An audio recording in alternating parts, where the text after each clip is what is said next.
Welcome to a dialogue on accountability in the digital age. A dialogue with representatives of a global, multi-stakeholder community. I'm your host, Frits Bussemaker, and today I'm delighted and privileged to have a conversation with Paul Nemitz. Paul, welcome to the program. Thank you.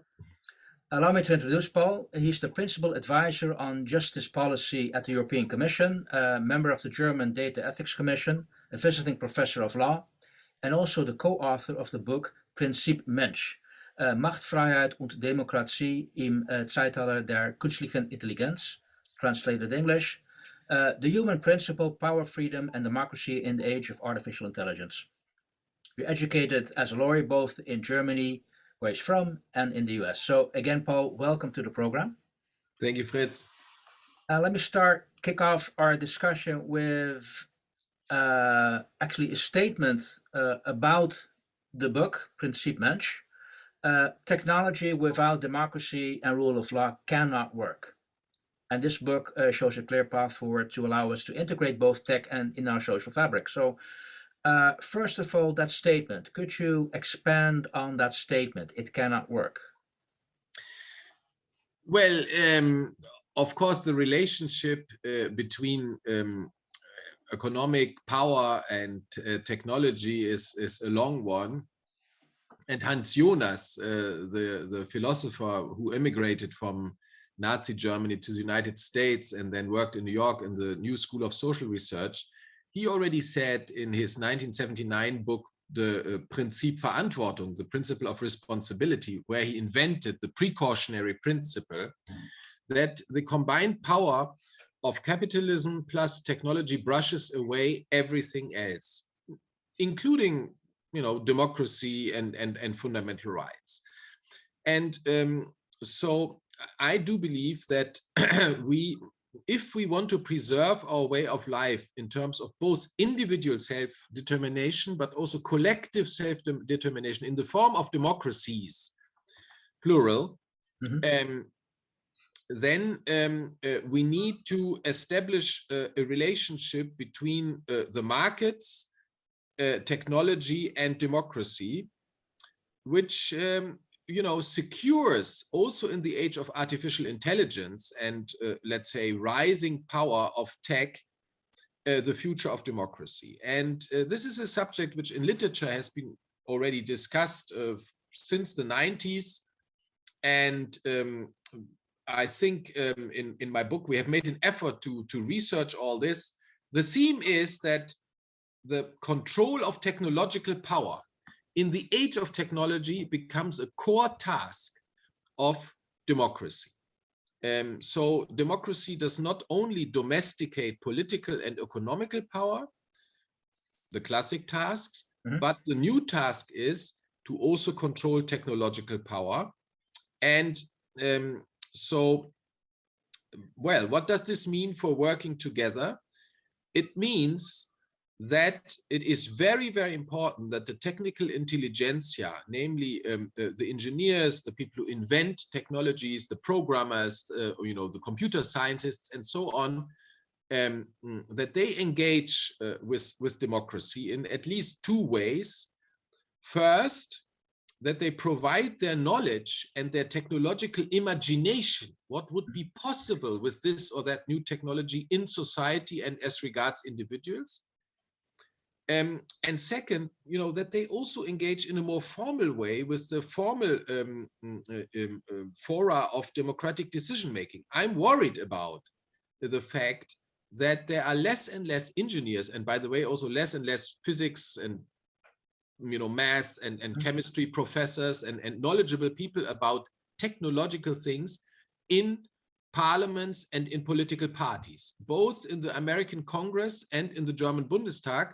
And you find that in my book, the number of people with this type of, let's say, science and technology knowledge has gone down in the last 20 years drastically. And as I would say, we need to encourage people with this knowledge to come back, and we need to engage with each other. Okay, so that's part of, is that the solution, or is that part of the solution? So if I hear you correctly, engineers have to get back, more engineers have to get back in in government, in policymaking? Or does it also mean we have to train policymakers to understand technology? Obviously. I have just this afternoon discussed with the key author of a new report on artificial intelligence in the European Parliament. There is a so-called intergroup on artificial intelligence in the European Parliament. They have just presented their report.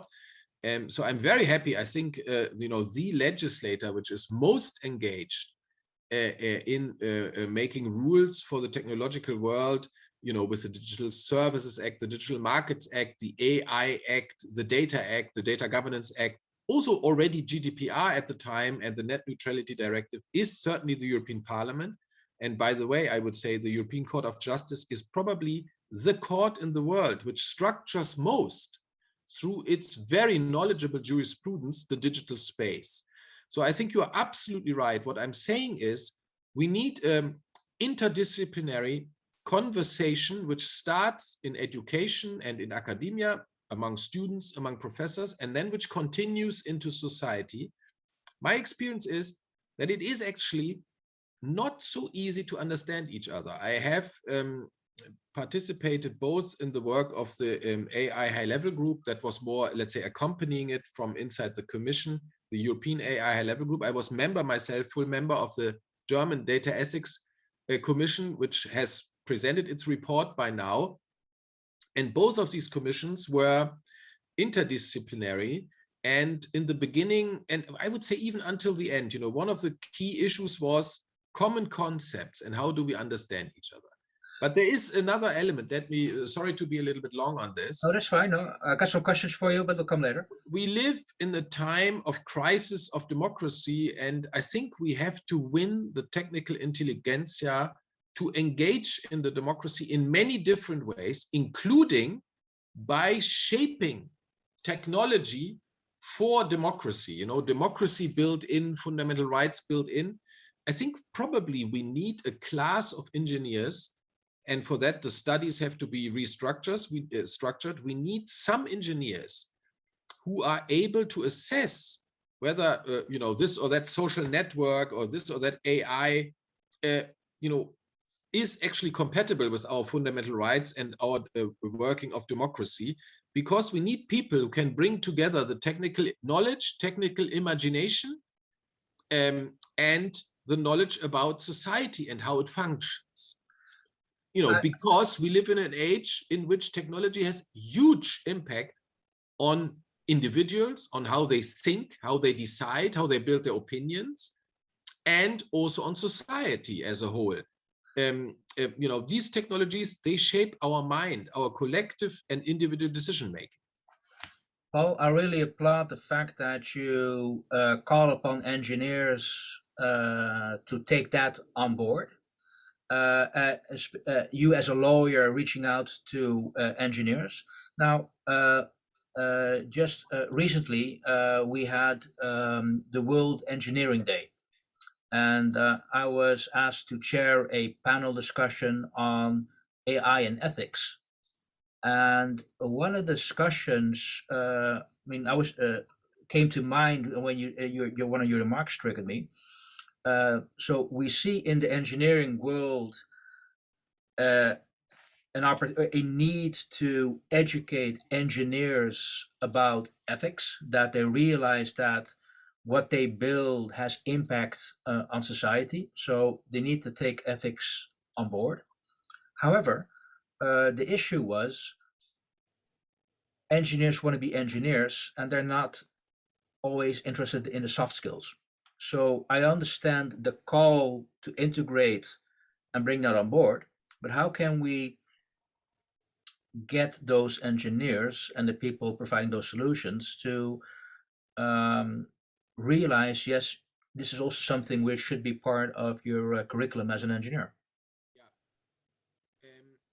The question of the responsibility, of the political responsibility of the engineer for what they build is one of the core questions of the 20th century. If you read the Adorno text of 1968 about education after Auschwitz, he describes a type of technological fetishism with a language, if you read it out, you think it's today, but what he actually describes is the technologists which worked to perfection in building a railway, namely a perfect railway system which led to Auschwitz, but they didn't ask the question, what happens when the railway arrives?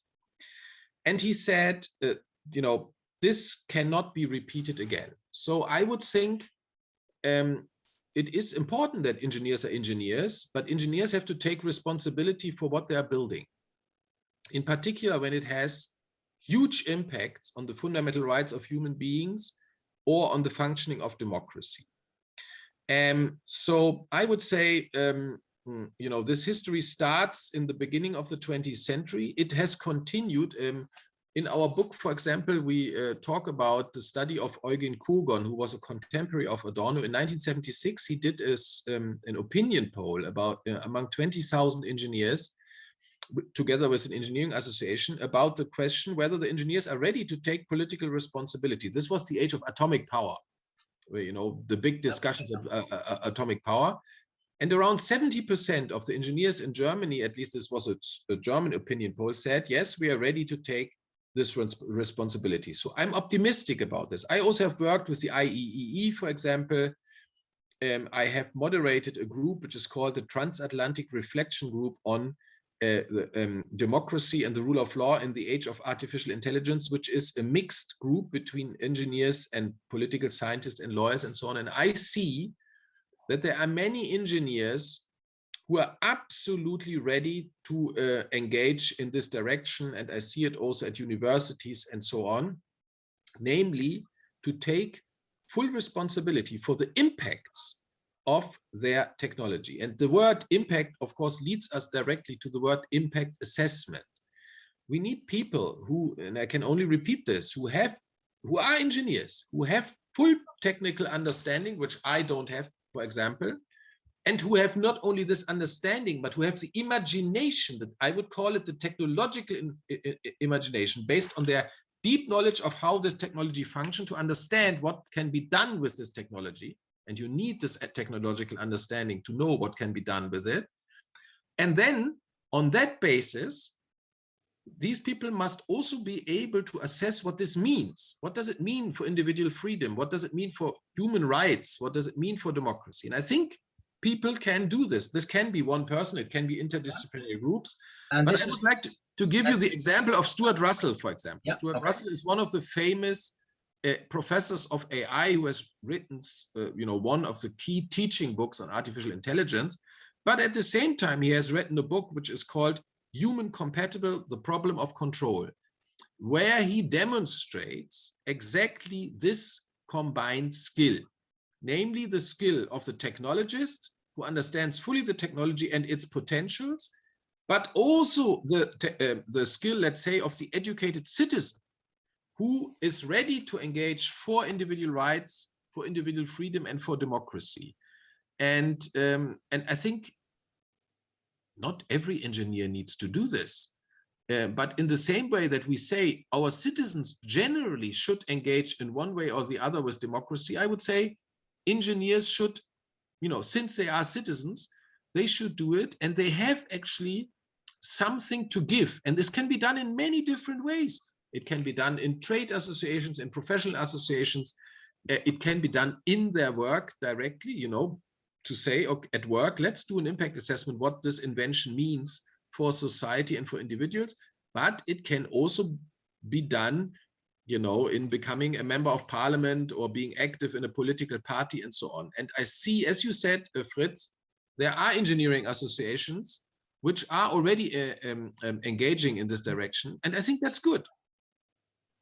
Yeah, there was actually one of the people from I4ADA who talked about AI and ethics, which confirmed that. So if you look at your book, The Clear Path Forward, all these examples and options, this is for you the way to get there, to integrate tech in our society. Yeah, this is I think an essential element, because if it is true that our society is more and more dominated by technology, and if it is true, for example, that AI will be as omnipresent as electricity and will be, taking decisions in key areas of education, of justice, of mobility, of health, of sustainability, and so on, and will also play a role in the political realm, curating the news for us or even writing the news for us, I think then this type of impact assessment is inevitable. And also we need to invest in this capability, in this skill. We need to develop this new combined profile of both having technological knowledge and technological imagination on the one hand, and knowledge about society on the other hand, and the rules of society and the basic fundamental rights of people, so that we can properly carry out the impact assessment. I would say this is nothing revolutionary, because we have seen this before. We have learned that we need to do impact assessment for environmental purposes, and a breed of engineers has grown who know both about biology and engineering. And, that is something which also didn't exist before. And it has grown, it has become quite a big area of engineering and can be studied. And I hope that this new type of combination of societal understanding and engineering will also grow in faculties, both of engineering and also of social sciences. So this reminds me of the T-shaped skills the European Commission talks about. You have to combine the skills you have in digital technology or AI with another skill to make certain how it's going to be used or should be used. Yes, and that's of course only one element. Another element which I would stress is, but for me the core issue is to make democracy function. So we need the people to engage in democracy, but we need also, of course, democratic process itself to avail itself of its prerogative to look at these technologies and then to take on the very, very difficult task to set the rules. For me, it's fascinating to see that, starting with the articles of Mark Zuckerberg in the Washington Post in March 2 years ago, and now being also coming from Google and Microsoft and so on, the call for rules. And why is that so? Because I think the call for rules, that's actually a nice segue to a comment on your book made by Political. The Political calls this the book Silicon Valley won't like. Now, I see you laughing. So, yes. Well, first of all, have you ever asked Political what they meant by that statement? Why they're claiming that? Second question related to that. Is this also the book the European Commission does like? Well, first of all, this is of course a quote from a longer article, namely a review of the book by Politico at the time. And of course, the book is very, very critical of the power concentration in the big Silicon Valley companies, the GAFAM. And it's not only Silicon Valley, it's also other locations. Microsoft, of course, is not in Silicon Valley. But GAFAM, Google, Apple, Facebook, Amazon, Microsoft, and others. But these five, I think they stand for what we wanted to say in this book. They have usurped a lot of power, economic power, no doubt. They are at the top of the American Stock Exchange, the most valuable companies of the world. They have the most cash to do political lobbying, to buy academics at any university, to be a sponsor and make friends in any conference and so on. I don't have to explain this to you. But they also dominate the infrastructures which direct our thinking. They run the internet, how it provides content to us through search, through recommendations. They cash in 80% of the advertisement on the internet, the new advertisement on the internet, which previously was available to the press being the fourth estate, the fourth power in the state, the free press as a critic of government and a critic of power, private and public power, is going down the drain because of these networks. So the book is very, very critical also of the hubris of these technology companies, which at a time claimed that all problems of this world can be solved by technology. which of course culminated in this idea that Google created a subsidiary called Jigsaw, where the world diplomacy problems should be solved. And if you read the book of Brad Smith, the president of Microsoft, Yep. Tools and him, Weapons, it sounds like Microsoft is the better politician and the better American Congress and the better American government all together. And that's, of course, easy to say in the type of Trump, but there is an element of hubris in this. And I think we have to be careful about this. I do not believe, and I think COVID was a good example, that we want to live in the world where technology companies make the rules.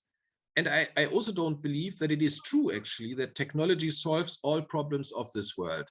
Both the war with Russia now and the COVID crisis have shown that what is still key for our good life is that we understand each other and that we give ourselves rules which we then also obey.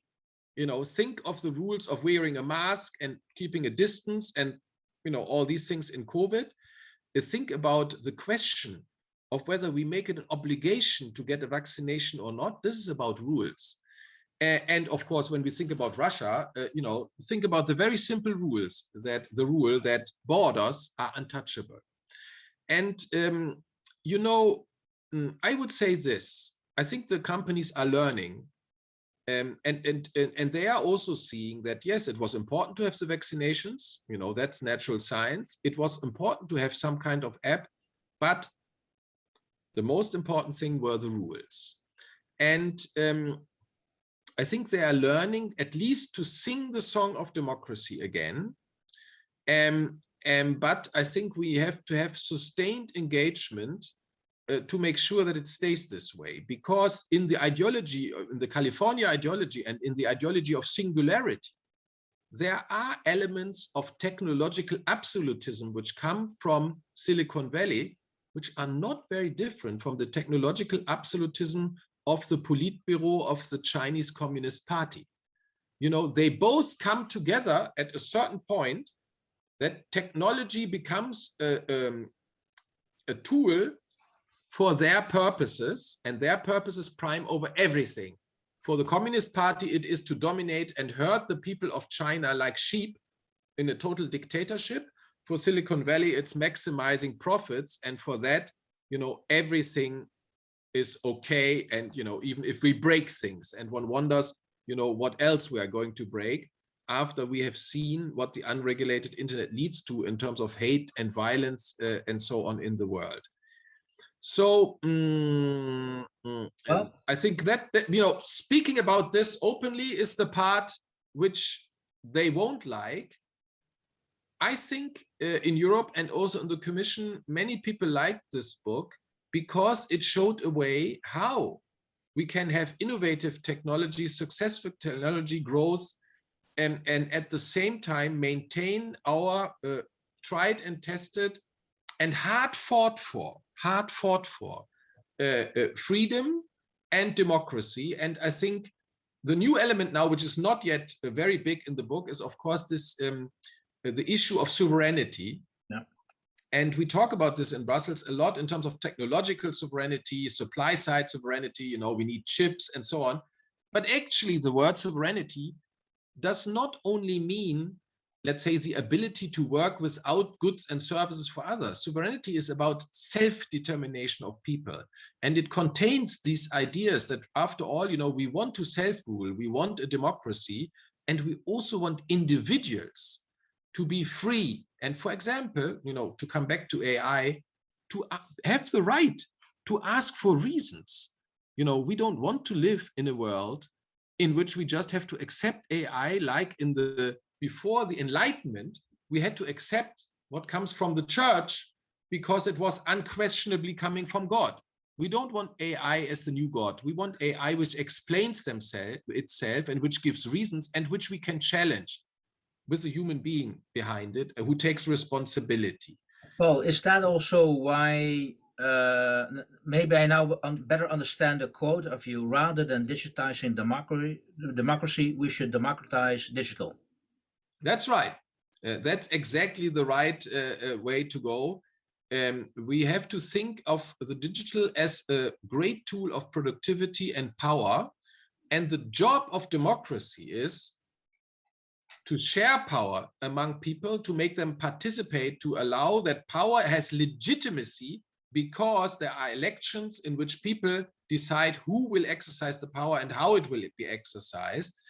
And to make this concrete, for the technology, this means for me, we must have the ambition to re-empower societies to have technologies which support democratic process and which empower individuals to play their role as citizens, not only as customers, as citizens in society. And this is also where we need engineers, because only the programmers and the engineers can then implement and operationalize the great ideas which may come, from anywhere. Okay. Paul, a couple of last questions then, given this. I'd like to do a reality check and ask you, in your experience working for the European Commission, is there enough understanding of the issues you talk about with your colleagues? Yeah, I would say, the Commission is a huge body, and the European Parliament is also it's a big parliament.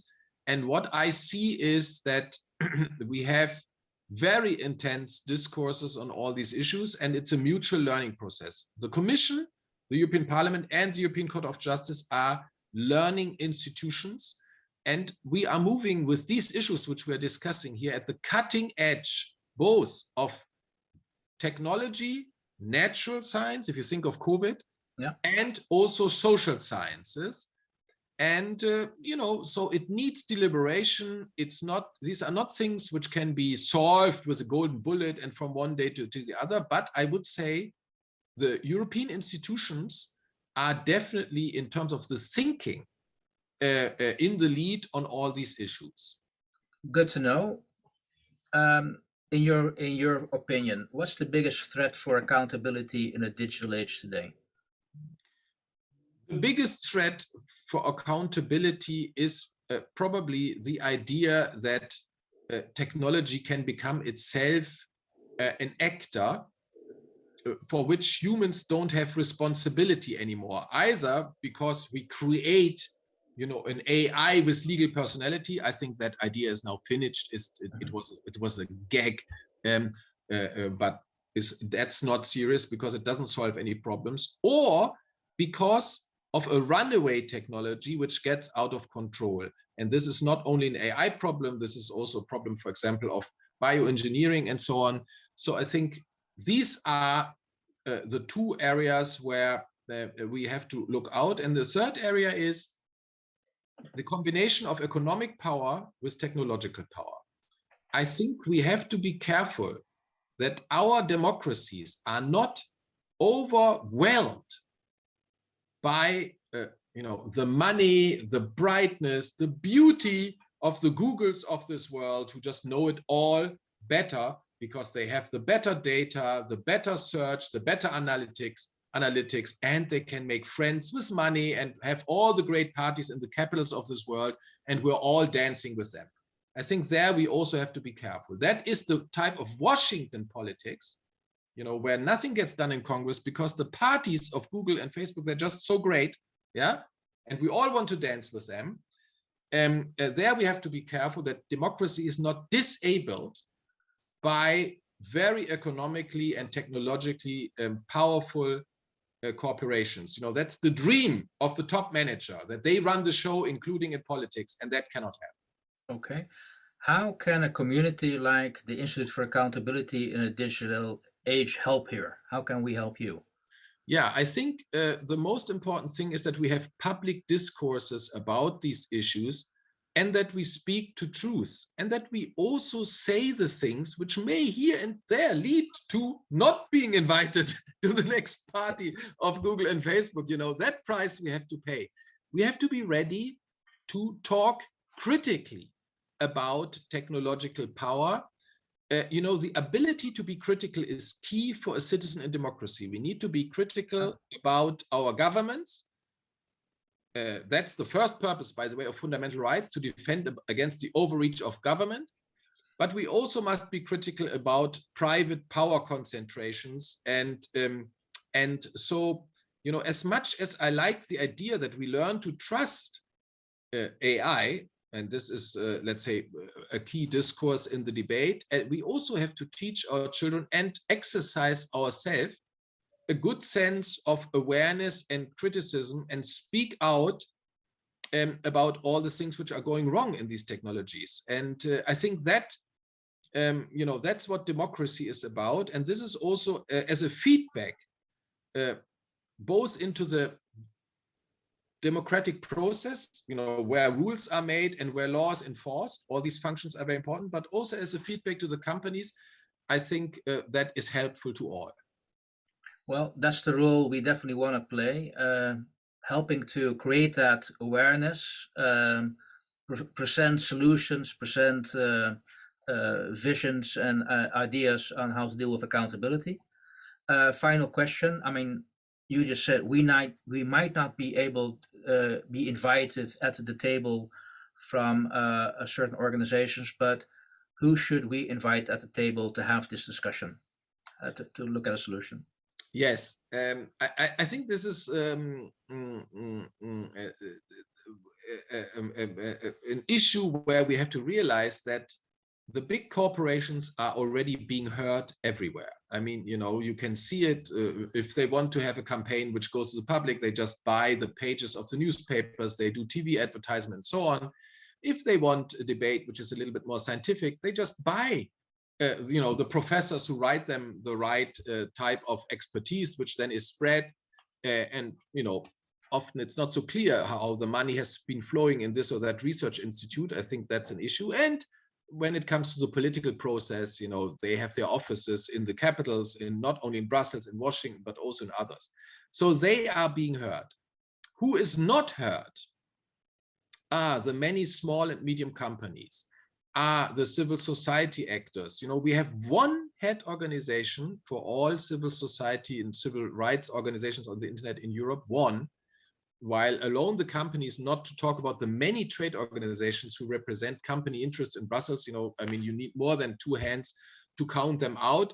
And so I think if you want to contribute to a more level playing field of who is heard, I think, you know, invite academics who may not be getting money from these companies in their institutes, invite civil society, and by all means, you know, if you want to have a controversial discussion, invite Google, Facebook, and so on. But, and this is very important, don't allow them to say, I'm not coming if this or that person is on the podium. I have seen this very often. They use their convening power, they use their sponsors' power, you know, and some people then are not invited.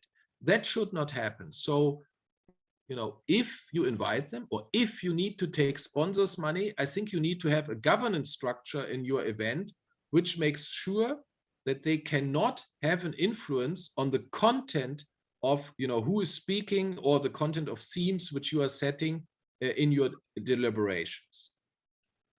All good sound advice. I want to thank you so much for sharing your thoughts, your insights, which have been written down in that book. So I'll make certain that we provide the link to the book Principe Mensch in the dictionary, in the link to the site. For those who might be asking that question, is the book also available in English? Yeah, we have an English text, but we haven't found a publisher yet. But I'm sure we'll find one day. Maybe there's going to be one listening today. So Paul, again, thank you so much. Thank you. Bye-bye.